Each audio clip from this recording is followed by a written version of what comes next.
நம்ம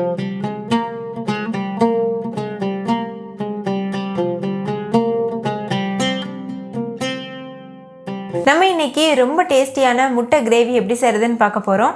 இது நார்மலாக நம்ம அவிச்ச முட்டையில் செய்வோம்ல, அந்த முட்டை கிரேவி இல்லை, சைவ முட்டை கிரேவி. அதாவது நம்ம பன்னீர் வச்சுட்டு முட்டை தயார் பண்ணி அதுக்கப்புறமா கிரேவி பண்ண போகிறோம். இது கொஞ்சம் இன்னோவேட்டிவாகவும் இருக்கும், ரொம்ப டேஸ்டியாகவும் இருக்கும். இது ஒயிட் ரைஸ் கூட, அதுக்கப்புறமா வெரைட்டி ரைஸ் கூட, இட்லி தோசை சப்பாத்தி கூடலாம் வச்சு சாப்பிட்றதுக்கு ரொம்பவே பக்காவாக இருக்கும். ஹாய் ஃப்ரெண்ட்ஸ், என் பேர் Abi. Welcome to Indian recipes Tamil. வீடியோக்குள்ளே போகிறதுக்கு முன்னாடி நம்ம சேனல் இந்தியன் ரெசிபீஸ் தமிழை சப்ஸ்கிரைப் பண்ணிக்கோங்க. கூடவே இருக்க பெல் சிம்பலையும் கிளிக் பண்ணிக்கோங்க.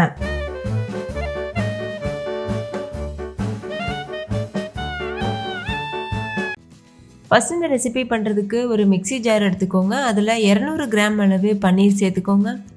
சின்ன சின்னதாக கட் பண்ணிவிட்டு சேர்த்துக்கோங்க. சேர்த்துட்டு இதை ஃபைன் பேஸ்ட்டாக அரைச்சி எடுத்துக்கோங்க. தண்ணி எதுவும் சேர்க்கக்கூடாது, அப்படியே ஃபைனாக அரைச்சிக்கோங்க.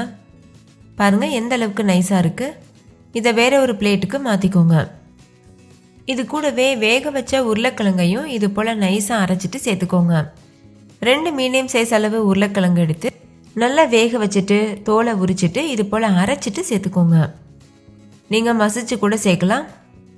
இது கூடவே 2 டேபிள் ஸ்பூன் அளவுக்கு கார்ன்ஃப்ளவர் மாவு சேர்த்துக்கோங்க. நீங்கள் கார்ன்ஃப்ளவருக்கு பதிலாக மைதா மாவு, கோதுமை மாவு கூட யூஸ் பண்ணிக்கலாம். சேர்த்துட்டு இதனால் ஒரு சாஃப்டான மாவு பக்குவத்துக்கு பிசைஞ்சு எடுத்துக்கோங்க. மாவு ரொம்ப ஸ்டிக்கியாக இருக்க மாதிரி இருந்ததுன்னா நீங்கள் எக்ஸ்ட்ரா கூட கார்ன்ஃப்ளவர் சேர்த்துக்கலாம். இப்போ பாருங்கள், மாவு பிசைஞ்சாச்சு. இதிலேருந்து ஒரு கால்வாசி அளவுக்கு மட்டும் மாவு எடுத்து தனியாக வச்சுக்கோங்க. இது எதுக்காகனா நம்ம மஞ்சள் கரு பண்ணுறதுக்காக. இப்போ இந்த மாவு கூட ஒரு 1/2 டீஸ்பூன் அளவுக்கு மஞ்சள் தூள் சேர்த்து நல்லா கலந்துக்கோங்க. இப்போ பாருங்கள், மஞ்சள் கரு வெள்ளை கரு ரெண்டுமே தயாராக இருக்குது. இதிலிருந்து நம்ம முட்டை செய்ய ஆரம்பிச்சிடலாம். இந்த மஞ்சள் கரு இருக்குல்ல, இதை சின்ன சின்ன உருண்டைகளாக உருட்டி வச்சுக்கோங்க. கையில் கொஞ்சமாக எண்ணெய் அப்ளை பண்ணிட்டு தான் உருட்டணும், அப்போ தான் ஈஸியாக உருட்ட முடியும். இந்த அளவுக்கு மாவு எடுத்துட்டு கொஞ்சம் கூட விரிசல் இல்லாமல் நல்லா உருட்டிக்கோங்க. இதே போல் மீதற்கு எல்லா மாவுலையும் உருண்டைகள் உருட்டி வச்சிடலாம்.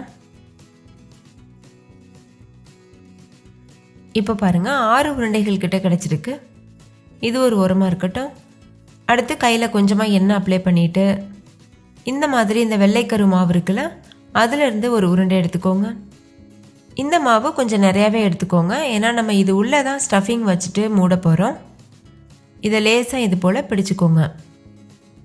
இப்போ நடுவில் இந்த மாதிரி பண்ணிவிட்டு இது உள்ளே நம்ம மஞ்சள் கரு வைக்கணும். மஞ்சள் கருவை உள்ளே வச்சதுக்கப்புறமா இந்த மாதிரி க்ளோஸ் பண்ணிக்கோங்க. கொஞ்சம் கூட விரிசல் இல்லாமல் இது போல் டைட்டாக க்ளோஸ் பண்ணிக்கோங்க. க்ளோஸ் பண்ணிவிட்டு நல்லா இது போல் உருட்டிடுங்க. ஒரு முட்டை ஷேப்கே பண்ணிக்கோங்க. இப்போ இதில் கொஞ்சமாக கார்ன்ஃப்ளவர் மாவு தூவிட்டு டேப் பண்ணிக்கோங்க. அப்போ தான் நம்ம பொரிக்கும் போது பிரிஞ்சு போகாமல் இருக்கும்.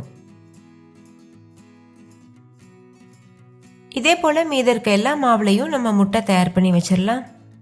இப்போ முட்டை ரெடியாக இருக்குது. இது ஒரு ஓரமாக இருக்கட்டும். பொரிக்கிறதுக்கு தேவையான அளவு எண்ணெயை நல்லா சூடுபடுத்திக்கோங்க. ஹை ஃப்ளேமில் வச்சு நல்லா சூடுபடுத்திக்கோங்க. எண்ணெய் நல்லா சூடானதுக்கப்புறமா நம்ம தயார் பண்ணி வச்சுருக்க முட்டைகளை 2 சேர்த்து பொரிச்சு எடுத்துக்கோங்க.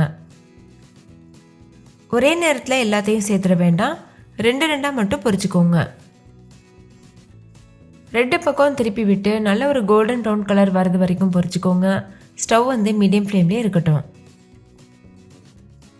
இப்போ கோல்டன் ப்ரௌன் கலரில் பொரிஞ்சு வந்துருச்சு. இந்த ஸ்டேஜில் இதை வெளியில் எடுத்துருங்க. இதே போல் மீத இருக்க எல்லா முட்டைகளையும் பொரிச்சிட்டு நம்ம வெளியில் எடுத்து வச்சிடலாம். முட்டைகளை தயார் பண்ணதுக்கப்புறமா ஒரு கடாய் சூடுபடுத்திட்டு அதில் 3 டேபிள் ஸ்பூன் எண்ணெய் சேர்த்துக்கோங்க. எண்ணெய் சூடானதும் 1 டீஸ்பூன் சோம்பு, ஒரு சின்ன துண்டு பட்டை, ஒரு பிரியாணி இலை, இது எல்லாத்தையும் சேர்த்துக்கோங்க. பிரியாணி இலை பட்டை ரெண்டையுமே உடச்சிட்டு சேர்த்துக்கோங்க. இது கூடவே 2 பெரிய சைஸ் வெங்காயத்தை ஃபைன் பேஸ்ட்டாக அரைச்சிட்டு இது போல் சேர்த்துக்கோங்க. சேர்த்து நல்லா மிக்ஸ் பண்ணிக்கோங்க. அடுத்து இதில் 1 டீஸ்பூன் இஞ்சி பூண்டு விழுது சேர்த்துட்டு நல்லா கலந்துருங்க. இஞ்சி பூண்டோட பச்சை வாசனை போகிறது வரைக்கும் நல்லா வேக வச்சுக்கோங்க. இஞ்சி பூண்டு பச்சை வாசனை போன அப்புறமா இது கூட 3 பெரிய சைஸ் அளவு தக்காளியை ஃபைன் பேஸ்ட்டாக அரைச்சிட்டு சேர்த்துக்கோங்க. சேர்த்து இதையும் நல்லா கலந்துருங்க. ஸ்டவ்வை மீடியம் ஃப்ளேமில் வச்சுட்டு தக்காளியோட பச்சை வாசனை போகிற வரைக்கும் நம்ம வெயிட் பண்ணணும். இடையிடையில் கலந்துக்கோங்க. கொஞ்சமாக உப்பு சேர்த்து மிக்ஸ் பண்ணிக்கோங்க. உப்பு சேர்க்கும்போது தக்காளி சீக்கிரமாகவே வதங்கிடும். தக்காளி பச்சை வாசனை போனதுக்கப்புறமா 2 டீஸ்பூன் மிளகாத்தூள், 2 டீஸ்பூன் மல்லித்தூள் சேர்த்துக்கோங்க. மிளகாத்தூள் மல்லித்தூள்லாம் நம்ம வீட்டிலையே ப்ரிப்பேர் பண்ண தான் நான் சேர்த்துருக்கேன். அந்த ரெசிபி ஏற்கனவே அப்லோட் பண்ணியிருக்கேன். அதை வந்து செக் பண்ணி பாருங்கள், உங்களுக்கு யூஸ்ஃபுல்லாக இருக்கும். அடுத்து இதில் 1/4 டீஸ்பூன் அளவுக்கு மஞ்சள் தூள், 1/2 டீஸ்பூன் சீரகத்தூள், 1/2 டீஸ்பூன் மிளகுத்தூள், 1 டீஸ்பூன் கரம் மசாலா இதெல்லாம் சேர்த்துக்கோங்க. மிளகுத்தூள் வந்து கம்மியாகவே சேர்த்துக்கோங்க, ஏன்னா காரம் ஜாஸ்தியாயிரும். இப்போ இது எல்லாத்தையும் சேர்த்து நல்லா கலந்துக்கோங்க. ஸ்டவ் வந்து லோ ஃப்ளேம்லேயே இருக்கட்டும். மசாலாவோட பச்சை வாசனை போகிற வரைக்கும் இதை வேக வச்சுக்கணும். மசாலா பச்சை வாசனை போனதுக்கப்புறமா 1 டீஸ்பூன் கடலை மாவு சேர்த்துக்கோங்க. சேர்த்துட்டு இதையும் நல்லா மிக்ஸ் பண்ணிடுங்க. இது கிரேவிக்கு நல்ல ஒரு டெக்ஸ்சர் கொடுக்கும், அதுக்காக தான் சேர்த்துருக்கோம். நல்ல திக்னஸும் கொடுக்கும்.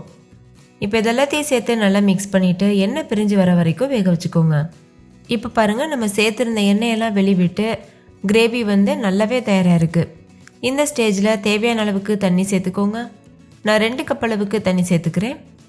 நீங்கள் கெட்டியாக செய்ய போகிறீங்கன்னா 1.5 கப் அளவுக்கு தண்ணி சேர்த்தாவே போதும். தண்ணி சேர்த்து நல்லா கலந்துட்டு இந்த ஸ்டேஜில் தேவையான உப்பு கூட சேர்த்துக்கோங்க. ஆரம்பத்தில் சேர்த்த உப்பே கரெக்டாக இருந்ததுனால நான் அப்படியே விட்டுருக்கேன். இப்போ மூடி போட்டு மூடிட்டு லோ ஃப்ளேமில் வச்சு எண்ணெய் பிரிஞ்சு வர வரைக்கும் வேக வச்சுக்கோங்க. எண்ணெய் பிரிஞ்சு வந்ததுக்கப்புறமா 1 கைப்பிடி அளவு கொத்தமல்லி இலைகள் பொடியாக கட் பண்ணி சேர்த்துக்கோங்க. கூடவே 2-3 பச்சை மிளகாவை நீள்வாக்கில் கீறிட்டு சேர்த்துக்கோங்க. இது கூடவே நம்ம பொரிச்சு வச்சுருக்க முட்டையும் சேர்த்துக்கோங்க.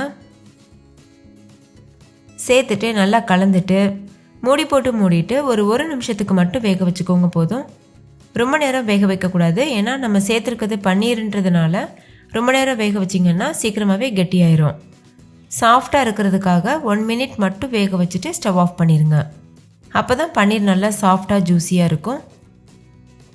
இப்போ மிக்ஸ் பண்ணியாச்சு. மூடி போட்டு மூடிடலாம்.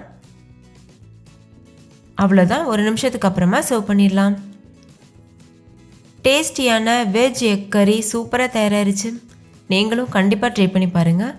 பார்க்கும்போது முட்டை குழம்பு மாதிரியே இருக்கும். இந்த டேஸ்ட்டும் ரொம்பவே சூப்பராக இருக்கும். நார்மல் நம்ம பன்னீர் வச்சு மலாய் கோஃப்தாலாம் பண்ணுவோம்ல, அந்த மாதிரி இருக்கும். ஸோ கண்டிப்பாக ட்ரை பண்ணி பாருங்கள்.